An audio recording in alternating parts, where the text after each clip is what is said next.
I didn't want to make a fuss there and then. There's enough attention on me as it is. The last thing I want is for everyone to know that my costume will soon be my costume.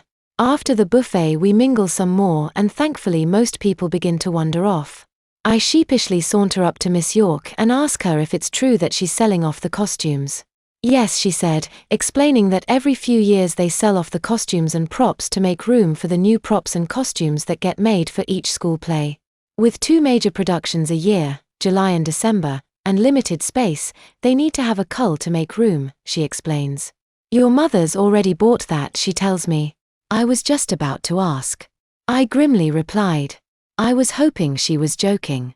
Don't worry, she grinned. I'm sure it's just a memento. Can't you sell it to someone else? I causally suggested. Well, I could, she cautiously replied. But I've got your mother's check in my pocket, and very generous it is too, she said, revealing a check for £100. Hopefully if the DVD works out, we might break even this year. What? I thought. You're not planning on selling it, are you? I asked. Hopefully, she said as my eyes opened to the size of saucers. Miss York explained that we weren't informed about all the covert cameras because the prospect of performing in front of an audience was daunting enough. Knowing that we were being filmed from all angles would have only added to our nerves. You can say that again. I thought. I returned to my mother who stood with Miss Corelli.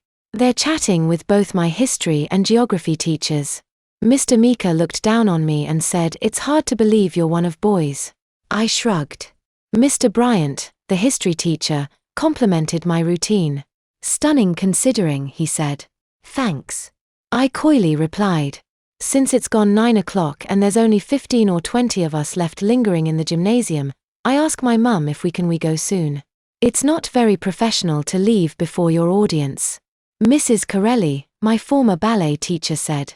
Most of the others have gone. I stated. Yes, but they're not trained dancers like you are, she smiled. Won't you consider coming back? She asked. Nah. I replied. I used to like dancing, but it's not for me. I claimed. This was just a one-off. Well, if you change your mind, she said. Oh, what's this? She said, peering over my shoulder. I turned to see Miss York, the drama teacher, approach. In her hands is the big bouquet I'd been given at my curtain call. You forgot this, she said, handing it to me. It's just a prop, isn't it? I said as I took it. No, the one Kelly gave you was a prop. This one you've earned, she told me. Oh, thanks. I shyly replied. If there's one thing worse than wearing a pink tutu, it's wearing a pink tutu and holding a huge bouquet of flowers. Mum, will you hold these whilst I go and change? I asked her, handing the bouquet to her before turning to Miss York and asking if could go and get changed. My mother replied before Miss York did. I've got your things here, she said. In her hand is my school bag and a plastic carrier bag containing my uniform and footwear. I asked for the carrier bag so I could go and change. There's no need. You can change at home, she said, glancing around the hall. In fact, I think they're eager to lock up, she suggested, nodding towards the impatient-looking caretaker who's pacing around and jangling his big bunch of keys. Okay. I said. Can you hold these whilst I handed my mother the bouquet and trotted over to Teresa and Rose. We're gonna go now, so I guess I'll see you both on Monday. I sheepishly said. Yes, Peter. Rose said. You were great. Thanks. I smiled. So were you. Teresa gave me a big hug and pecked me on the cheek. We'll be the same height on Monday, she smiled as she towered above me. Not if I wear these. I grinned, putting myself on point one final time. I felt like such a ninny as I exited the school wearing my baby pink leotard and tutu. The sun is soon to set on this warm July evening and the numerous plastic gemstones on my tutu and leotard glisten in its final rays. They shine through the delicate layers of my tutu, enhancing its pinkness. Mum insists on taking a photograph. Oh Muum, not another one. I whine as she gets her camera out. She must have taken about 15 at the buffet and God knows how many throughout the performance. Oh, just a couple. Mum cooed. Your tutu looks lovely in the sunlight. I grumbled and posed for a couple of photos before asking where the car is. I can't spot it in the mostly empty school car park. We came in Mrs. Corelli's car, Mum said. This came as a relief as I momentarily envisaged having to walk home. Mrs. Corelli put me on the back seat, in the middle with my tutu up my back.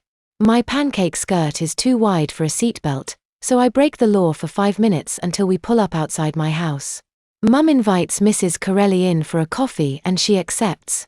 The west-west facing front door is illuminated by a dramatic shaft of sunlight and there's a garden path between me and it. I must be a sight to see for any of my neighbors as I scuttle from the car to the door in my sunlit baby pink tights, leotard, and tutu. I immediately ask if I can get changed. Oh, not yet, love, my mother cooed. You've only just got home and you do look ever so sweet.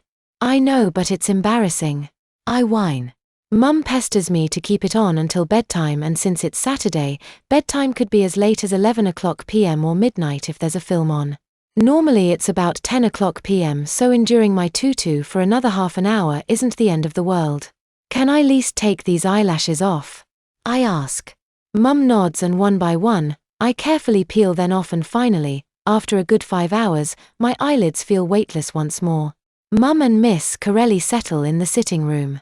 Thanks to my attire, the most convenient thing for me to do is kneel on the floor where the disc of my tutu is uninhibited. All they can talk about is the play and the various dream sequences. Thankfully, it wasn't all about me. Teresa's teacher dream was the most amusing. She poked fun at teachers, pupils, and politicians. Mark's racing driver was the most exciting with the back projection of a racetrack depicting fast corners, skids, and near misses. Mine was beautiful, especially when Kelly handed her dream self the bouquet. Mary's surgeon was also full of humor as well as political comments, and Brian's blundering civil engineer had the audience laughing too. Robert's builder was a slapstick routine with plenty of mishaps, but Sarah's astronaut scene rightly stole the show. It was always the most visually spectacular, which is why it was saved until the end. The spacesuit costume, the massive ISS model and ISS stage set, the back projection and soundtrack, and the I can do anything message, it really did blow my whimsical dance routine out of the water. After a small glass of wine, my old ballet teacher left, telling me once again that I was perfect and should seriously consider returning to her ballet class. No, I don't think so. I coyly replied. But thanks. I say. She leaves and Mum tops up her glass of wine, before flicking through the photos she'd taken on her digital camera. You didn't take loads, did you? I asked as she began showing me them. No, just a few, she said. There were 3 of me on stage, a further 5 afterwards with various cast members, and 1 of me and Mum, then 2 outside in the sunlight. You look like you belong in a music box in this one, she said. I'm holding the 3rd position and she's absolutely right. I can't wait to see the DVD. I didn't even know they were making one until afterwards. I stated. I'm gonna be called Billy for the rest of my life now. I whined. Oh, it'll soon wear off. Mum said in an empathetic tone. Don't you think it would have been boring playing a Billy Elliot character instead of a ballerina? She asked. No, it wouldn't. Of course it would, she said, casting her eyes over my costume. You'd have been wearing shorts and a t-shirt instead of your beautiful tutu. Would you have even worn stage makeup? And dancing a boy's routine wouldn't have been half as challenging, she said. You were clearly elated when you'd finished, she said. You were positively glowing with pride when you took your bouquet. I was crapping myself. I claimed. Quite possibly, but you can't deny that you looked beautiful and danced wonderfully. I guess I'll have to wait for the DVD. I sighed. Oh yes. Mum exclaimed. Miss York said the entire school's going to have a go at editing it, and she hopes to have a commercial release by Christmas. Great. I thought. That'll be one of my stocking fillers.